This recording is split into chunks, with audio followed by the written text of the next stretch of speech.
Various trade agreements were discussed in the Economic Talk series by Trade Medals.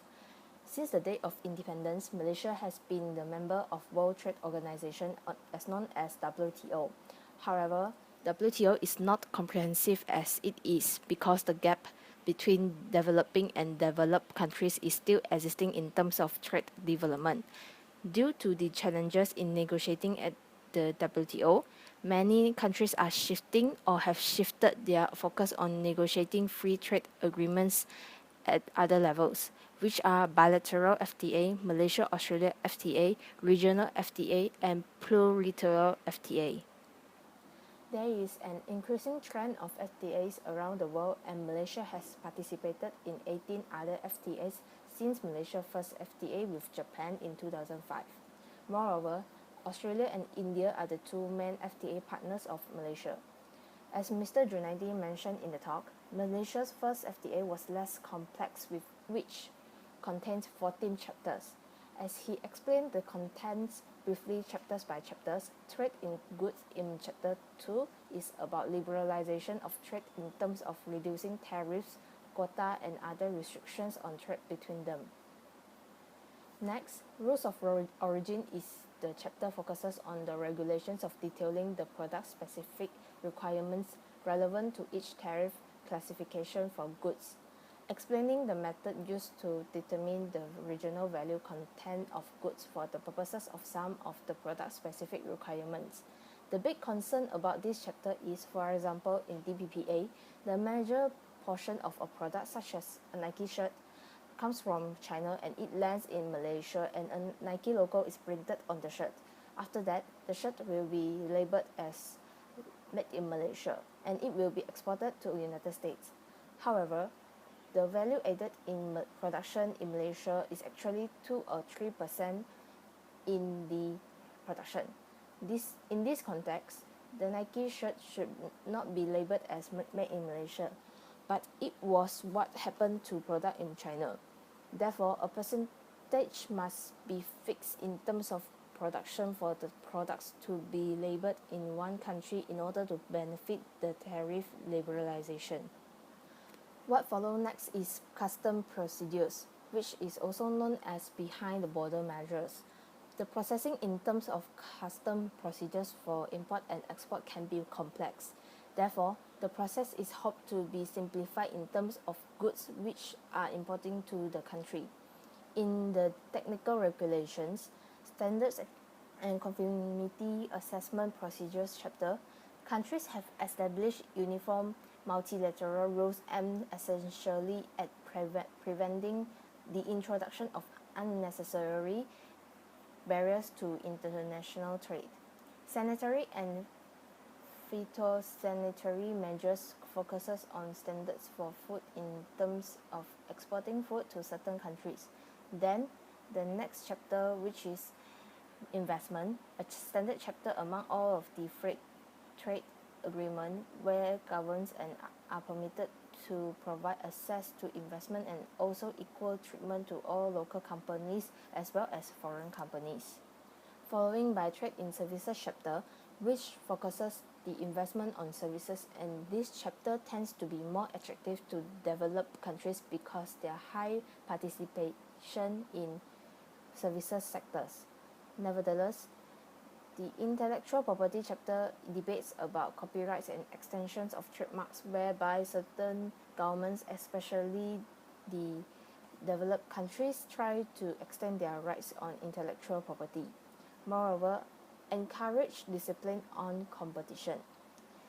The basic principle of this chapter is to ensure a country law have competitive law and regulations to control anti-competitive activities. Thus, any such expansion of the cooperation shall be subject to the applicable laws and regulations of each country and available resources of each government. In Chapter 12, Cooperation, the basic principles recognize the importance of economic cooperation between the parties, promote and facilitate the implementation of economic cooperation, reaffirming the value of ongoing economic cooperation initiatives between the parties and acknowledge the provisions to encourage and facilitate economic cooperation by the parties. As Mr. Junaidi pointed out, the cooperation is the sweetener for developing countries because by the developed countries, as many developing countries tend to fall into this trap in WTO agreement. This is because the developing countries tend to agree to a higher standard of commitment due to the training programs that are provided by the developed countries. On the other hand, the dispute settlement chapter is aimed to avoid and settle any difference between the parties concerning an interpretation and application of this agreement with a view to arrive at, where possible, a mutually acceptable solution. On the other hand, the context of DPPA is more extensive by comparison, which contains 30 chapters. Many US-based FTAs are usually complex and comprehensive, which commitments going beyond the WTO requirements in terms of scope and coverage as well as depth. And we can expect similar level of commitments for the recently concluded DPPA. For example, the DPPA includes chapters on areas that are not traditionally considered trade issues, such as labor, environment, and state-owned enterprises. The DPPA also has specific trade in services chapters for the telecommunications and financial services sectors.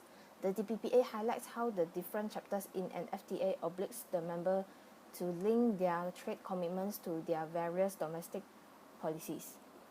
The challenges for Malaysia in the DPPA is to be noted that negotiations on these issues are still pending, and Malaysia has put up its positions as well as concerns, which is based on its prevailing laws, regulations, and policies. The challenges are the following.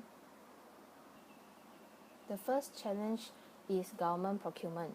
Government procurement issues relate to the build, operate, transfer, and threshold for construction services.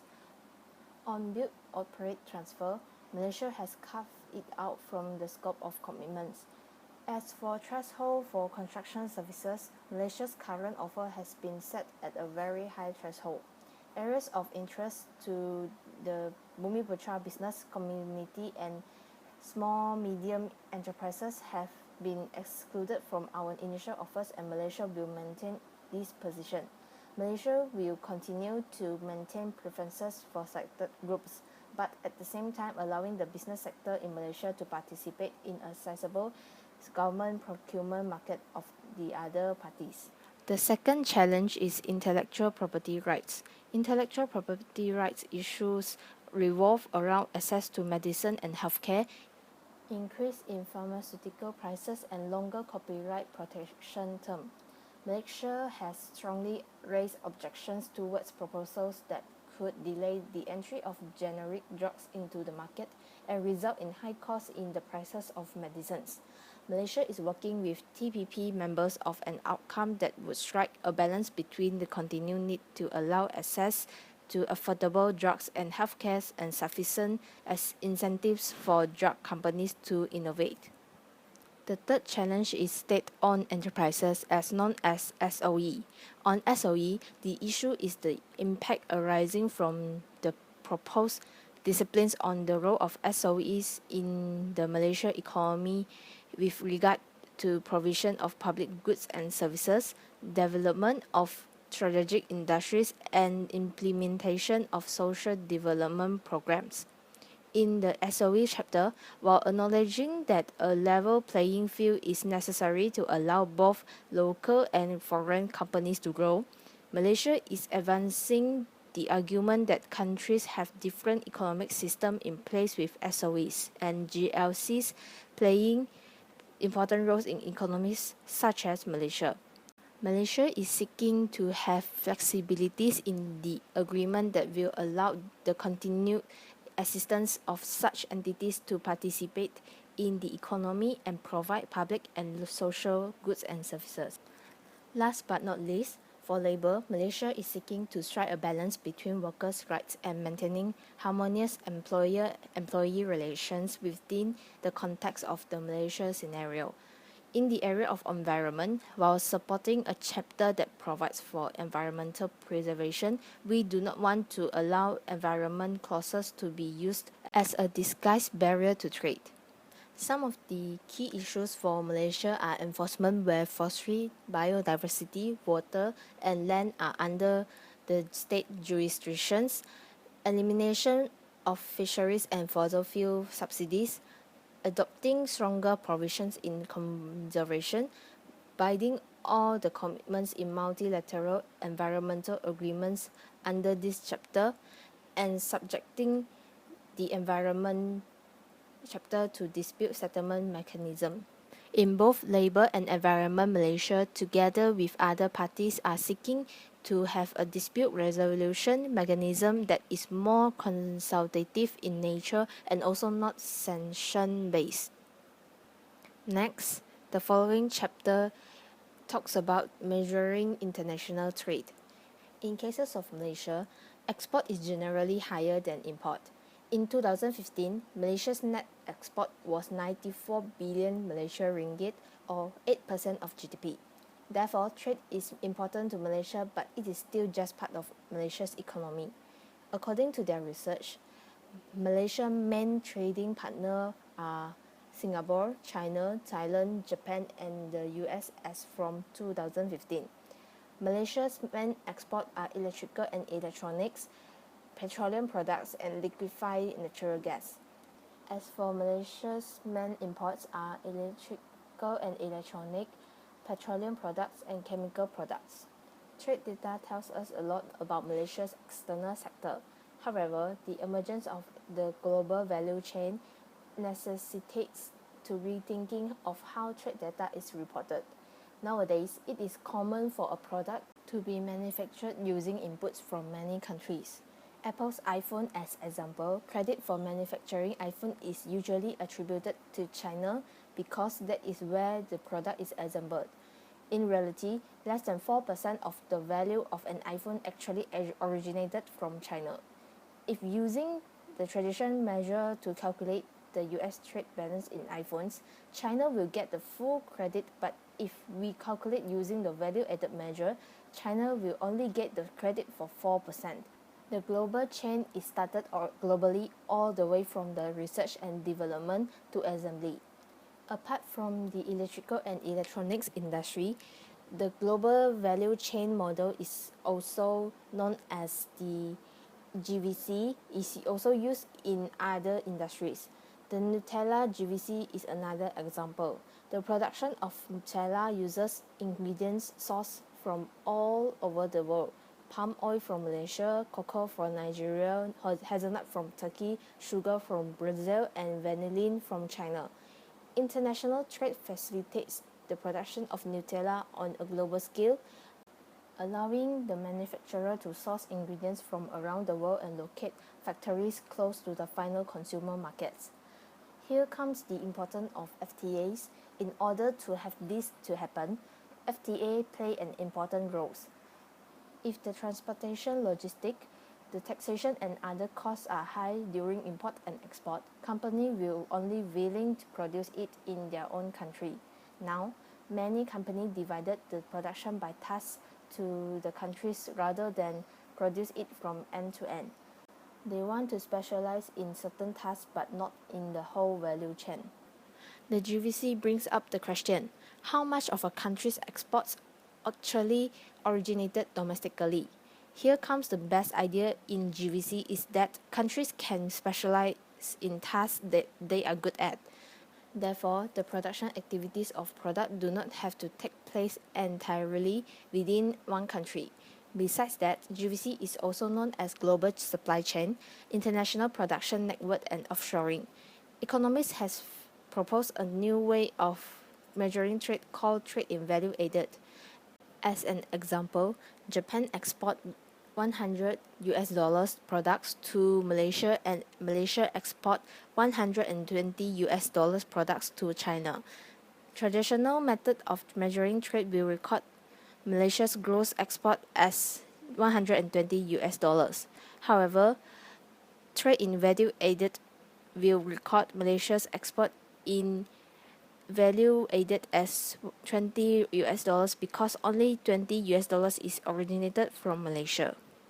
Next is the comparison between traditional measures of trade and trade in value added. Traditional measures used to measure values of goods each time they cross the national borders. Trade in value added used to measure the economic contribution to the production. Traditional measure using data from the custom departments, while trade in value added use the input-output tables. Input-output table describes the relationship concerning the production and consumption of commodities and services between producers and consumers across different sectors in economy. Traditional measures have the advantage of timely, and trade in value added can clearly specify a country's economic contribution to production. Traditional measures have the disadvantage of does not measure trade in services and country's actual contribution to the production. Meanwhile, trade in value added have the disadvantages of it is complicated to calculate and interpret. Publication of input-output tables may not be timely, and calculations involve a lot of technical assumptions. Moreover, both traditional measure and trade in value added do not capture unofficial trade activities.